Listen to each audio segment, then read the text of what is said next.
Special ৩-৪ পদের রকমের ভর্তা। যেমন এটা রয়েছে, এটা হচ্ছে ভেন্ডির ভর্তা, ভেন্ডি যাকে বলে আমরা। এই ভেন্ডির ভর্তা, এখানে সরিষার তেল আর লবণ, এই যে লবণ আর এগুলো হচ্ছে সরিষার তেল দেওয়া আছে। আর এটা হচ্ছে পেঁয়াজ কুচি, মানে পেঁয়াজের ভর্তা যাকে বলা হয়, এটা এমনিতেই খাওয়া যায়।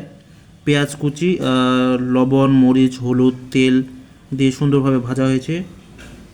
এখানে রয়েছে আলুর ভর্তা, এটা হচ্ছে যে লবণ আর এখানে সরিষার তেল দেওয়া হয়েছে, আর হচ্ছে মিডিলে রয়েছে সরিষার তেল যতটুকু লাগে। তিনটা আলাদাভাবে ভর্তা করা হবে। তো সকাল সকাল গরম গরম এই খাবারগুলো কিন্তু এমনিতেই ঢুকে যায়, এমনিতে হজম হয়ে যায়, খুব ভালো লাগে। সকাল সকাল মাছ মাংসের প্রয়োজন হয় না। তো একদিন ট্রাই করে দেখবেন ভেন্ডির ভর্তা। এভাবে হচ্ছে পেঁয়াজ কুচির ভাজা, এভাবে হচ্ছে আলুর ভর্তা, আর সাথে হচ্ছে পিওর খাঁটি সরিষার তেল, সাথে একটুখানি লবণ।